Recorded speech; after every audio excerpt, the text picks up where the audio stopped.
And this is the news first, our top stories. President Adama Barrow speaks to the media about his government's achievements a year after the new coalition government came to power. The Vice President presides over the opening of the Gambia-Belgium Economic, Trade and Investment Forum. Former member of the AFPRC government, Edward Singate, makes first appearance before the Janet Commission.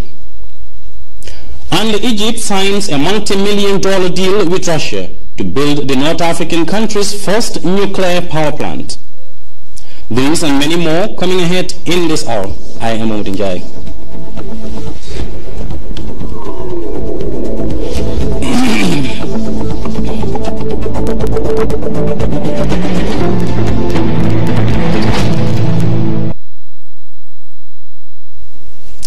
The President, His Excellency Adama Barrow, has said that his government has achieved remarkable progress in stabilizing the economy, reduced inflation and increased foreign reserves, 1 year after inheriting what he called an empty treasury and a bankrupt government. President Barrow was speaking to the press as part of his engagement with the media. The President's engagement with the journalists touched on various domestic and foreign policy issues, including the current state of the Gambian economy, which he acknowledged is showing signs of recovery after years of what he described as mismanagement and corruption. Because of good governance, the environment is also there. People are starting to have that confidence to invest in this country. And the private sector is key, it's very, very important. The private sector can create jobs for us. And a lot of companies are coming now to invest in this country. So I think we are doing everything possible to create jobs back home.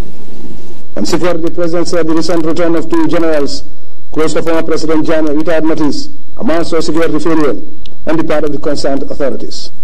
This is a wake-up call for us to see that we have to redouble our efforts to improve in that sector. It's very unfortunate, but we have taken decisions at the top level in the airport. I think they have been suspended for sort of an inquiries in a wider context to know exactly what happened. Then we know what will be our next decision. He however considered that his government has learned valuable lessons from the saga and will henceforth be more vigilant. We are working on the security reforms. This is a very important area because recently, that was some few months back, we conducted a staff audit. These staff audits to be assessment of the security situation in this country, the numbers and the capacity. I think in conclusion, we have to improve on our training so that we build the capacity of our security infrastructure. I think it's very, very important. The President also reaffirmed his commitment to revamp the country's infrastructure by building roads and bridges. Answering a question on the state of the Gambia's foreign policy, Mr. Barrow said he is engaging development partners to get the best for the country. Earlier before the interview, the Director General of GRTS, Ibrahim Asila, on behalf of the senior management team, updated the President on the current state of affairs at the national broadcaster. The GRTS boss added that the future looks bright for the institution as he works to acquire new equipment and improve content. We have expanded greatly. Now, for the first time in the history of this country, GRTS radio is heard across the country and beyond our borders. The TV also is making some great expansions. We are starting some new programs, especially aligned to the development of them. He finally presented a set of transistor radios to the President and First Family and other senior government officials to enable them further programs on the national radio. Mohamed Diallo, GRTS News. The Vice President and Minister of Women's Affairs today presided over the opening of the Gambia-Belgium Economic Mission Trade and Investment Forum. The event, held at the Keraba Beach Hotel, was attended by representatives of 45 Belgian companies and local business, among others, as Assault reports. Representatives of the 45 Belgian companies jetted into Banjul late Wednesday evening ahead of today's high-level convergence. They were received at the Banjul International Airport by the Gambian ambassador and head of mission in Belgium, Terengba Jaite, and senior officials of the Gambia Investment and Export Promotion Agency, GAIPA. The visiting delegates this morning met with over 145 Gambian businesses to explore investment and partnership opportunities in the first ever Gambia-Belgium Economic Mission Trade and Investment Forum. Setting the tone for the high-profile meeting, the Vice President, Madam Fatoumata Jallow Tambajang, described the mission as a historic bilateral venture. The government of the Gambia opened its doors to create avenues for both local and foreign private operators to invest and establish businesses in the Gambia. This, we strongly believe, will create a mutually beneficial relationship between the public and private sector. The aim of this economic mission is to help strengthening the economic ties between Belgium and the Gambia. I must admit to be especially impressed by the number and quality of both Belgian and Gambian companies that are here today. This shows the great interest Belgian companies have in doing business in and with the Gambia. The forum is undoubtedly a significant step in rebranding the Gambia as an ideal investment destination following years of stagnation. The mission is equally expected to strengthen trade and investment ties between Banjul and Brussels, as it presents a rare opportunity for matchmaking between the Belgian companies and their Gambian counterparts.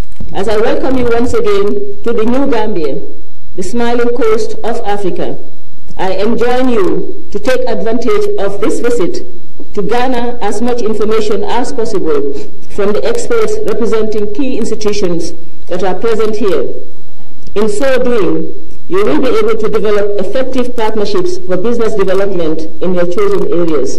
The recent change in political leadership and security are some of the factors officials attributed to the trust and confidence that the Belgian companies have in exploring the Gambian market.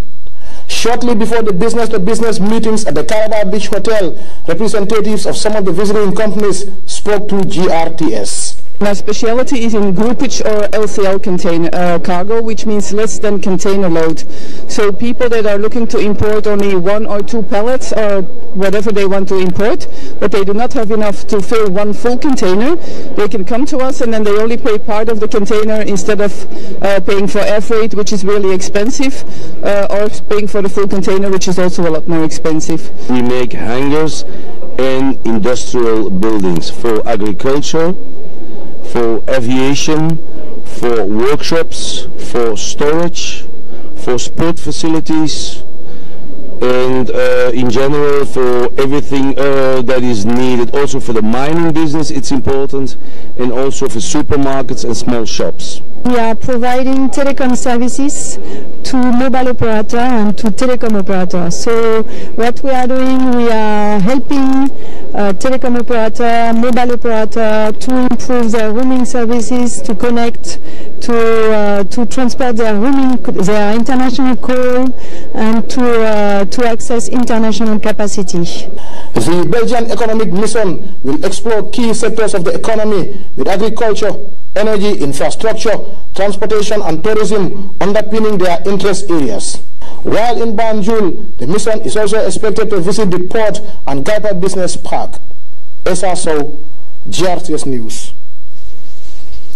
Edward Singate, a former member of the AFPRC government, and Usman Sise, former Chief Protocol Officer at the Office of the President, Thursday appeared before the Commission of Inquiry. Kumbaba was following the proceedings and filing this report.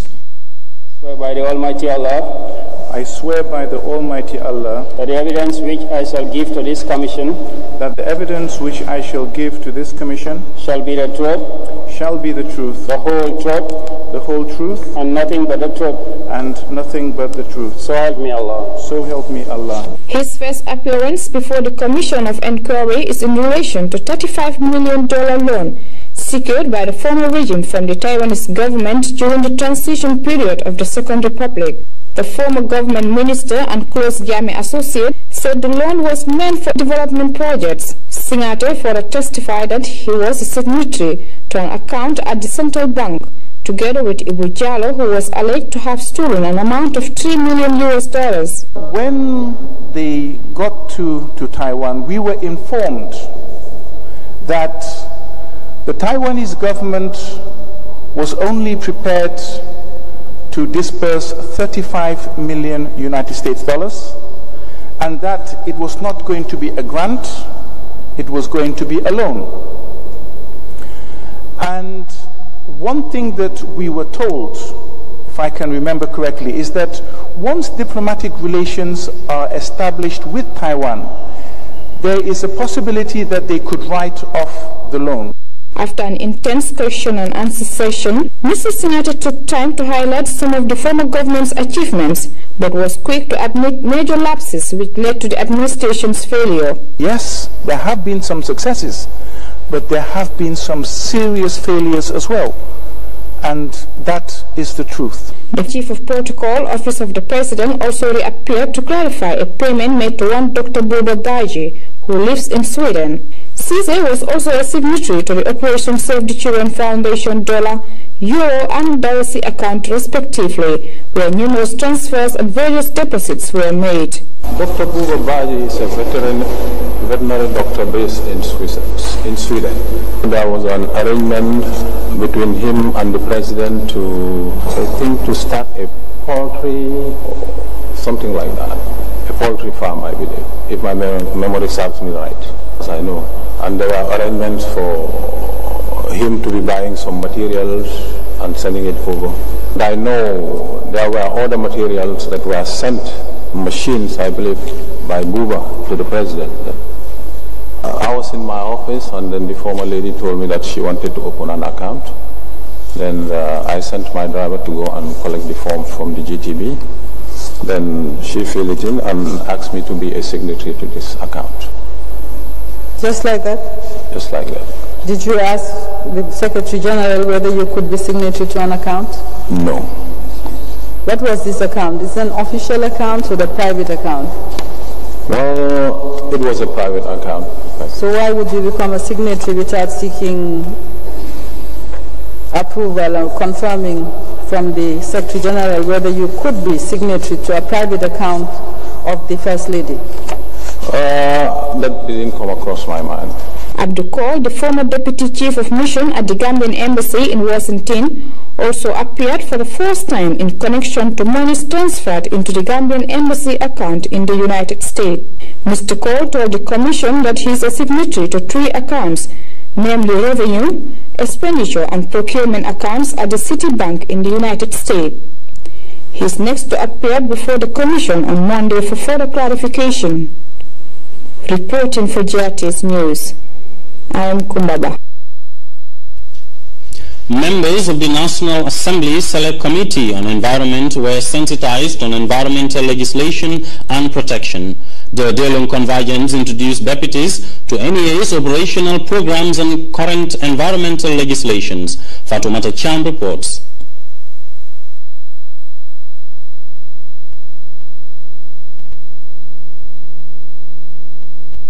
With climate change, waste management and deforestation posing significant threats to society, this exercise could not have come at a better time. The day-long event familiarized members of the National Assembly Select Committee on Environment about the operational programs of the National Environment Agency and their challenges. The Executive Director of NEA, Mamadou Jama Suare, sought the active participation of parliamentarians to environmental protection. There are challenges, and those challenges could only be resolved and tackled if we are doing these sort of consultations with you as the NAMs. Because if there is a major challenge which we think your intervention in coming out with a legislation is necessary, we will call you upon and engage you. Suare outlined challenges facing his office in preserving and protecting the environment, citing institutional interference and inadequate funding as major challenges. The agency is struggling, and struggling a lot. In fact, the momentum of our effectiveness has somehow been regarded to be going down. you will agree with me that everywhere you go now, the streets are dirty. You will agree with me that the plastic we did extremely well is reoccurring now. Institutional interference. When laws are made, I don't think you people will want, after taking all that time to argue, to disagree, to agree, having legislations which other institutions will just abuse.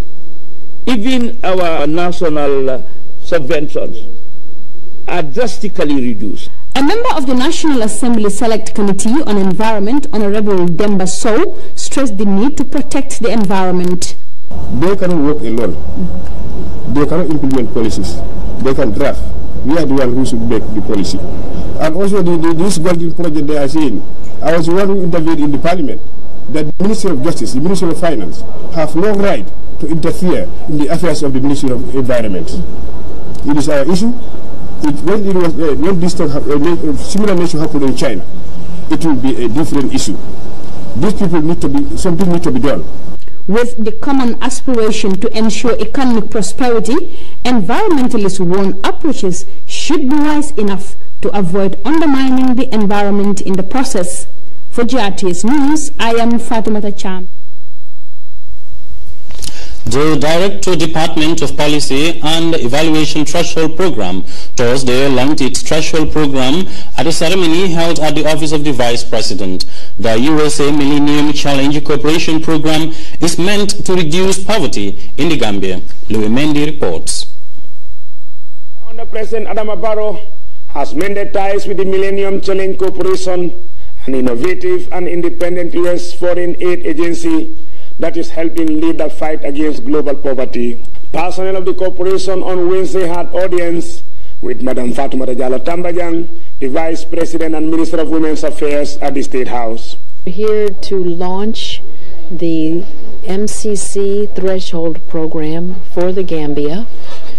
This is an important launch because last year in December, the Gambia was the only country in the world selected for this program from the MCC. The closed-door meeting was attended by Secretary General, the Speaker of the House, Madam Mariam Jack Denton, and Cabinet Ministers. The Threshold Program aims to support economic growth through poverty reduction. We work closely with the government of the Gambia, the private sector, civil society here, and we hope to identify one or two critical areas that could really unleash some growth in this country. Ideally, private sector-led growth.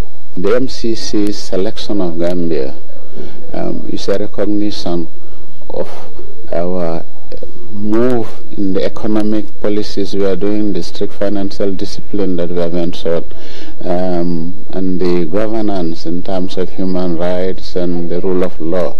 So this is a recognition of the achievement of the past year. The Millennium Challenge Corporation forms partnership with some of the world's poorest countries, but only those committed to good governance, economic freedom, and investment in their citizens, something Grace Morgan said is observed in the New Gambia.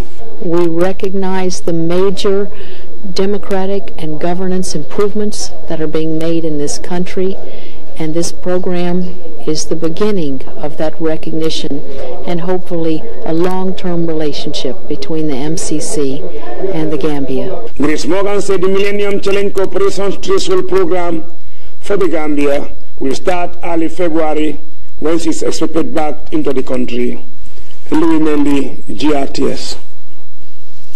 Meanwhile, the Millennium Development Corporation Wednesday briefed the press on its week-long visit to the Gambia.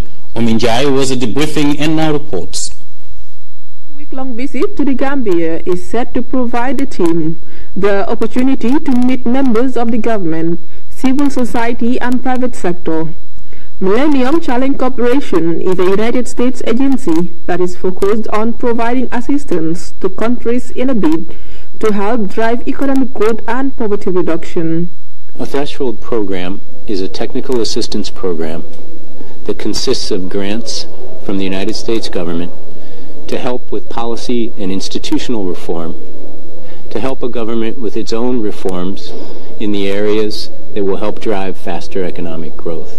Millennium Challenge Corporation officials are set to launch a new program with the Gambia government that is set to foster economic growth and good governance. This process of identifying priorities and then designing projects to be developed here in the Gambia will take time over the next year and a half or so before MCC will take a project to its board for approval. Once we do that, we hope to begin working with the government of the Gambia to begin building the foundations and the building blocks for faster economic growth. The collaboration, according to MCC Threshold Program's Managing Director, will strengthen ties between the Gambia and the United States. This new collaboration is also an opportunity for the Gambia and the United States to strengthen our relationship around the shared goals of reducing poverty and driving economic growth more quickly. Journalists took turns to ask questions as regards the operation of the MCC project in the Gambia.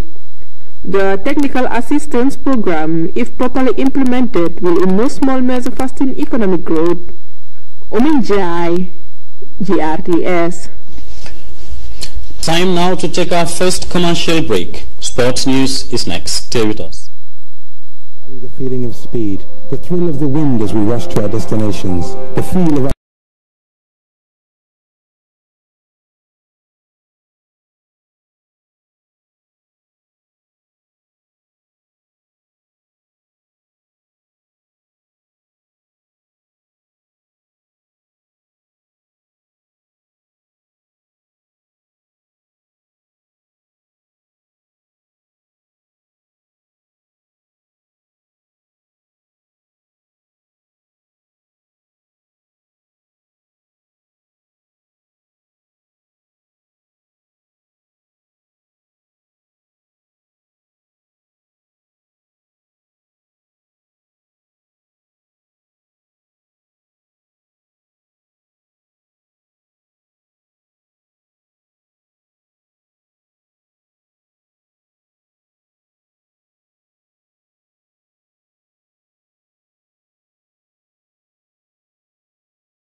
Elephants Football Academy in Abuko over the weekend held its award and victory celebration after the just ended Swiss Northern Tournament.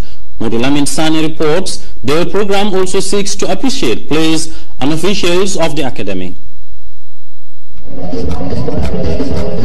Champions of Swiss Northern Tournament Elephant Football Academy celebrated their victory with a special award ceremony. The award night provided a platform for the management of the team to certify players and the technical staff for their immense contribution to the success of the club.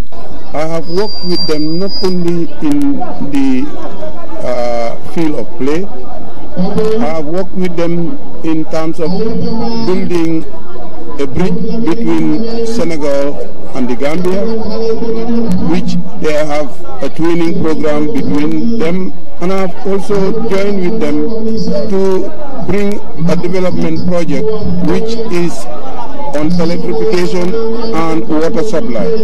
My aim of organizing the tournament is bringing youths, young talents, to show their talents at the pitch so that people surrounding the Gambian people to watch and see how football is developing in the country. The night-long event graced by local dignitaries, among them Jibi Bah and elders of Abuko. It seems it's a dream that comes true. This was one of my project proposals to empower the youths, especially in football. I don't think this is the end of it. This is something that is going to be a continuation of which all of us will join hands together to see that, they reach to the destination that they are aiming for. Playing competitions and organizing ceremonies like this one is not the only objective of the academy. They are looking forward to collaborate with other academics. April, we are hosting a football team from Senegal. We are coming here to have a Zimolas sort of in French. That's a relationship between us and them. The young academy stars express happiness in receiving various awards for their achievement. It has really impressed me, and I am looking forward to stand by them and at least do what I can do for them, assist them in all their undertakings. I will support them either in cash or kind. We the society, we form it. So the sponsors is our problem. We want this team to play even first division, not second division, but first division. Members of the academic are now hopeful that this will help the young players in their overall development. Reporting for GRTS Sports, this is Mudlamin Sane. We will be back with news from outside the Gambia right after the short break. Stay tuned. Carry your bank everywhere you go with the GT Bank.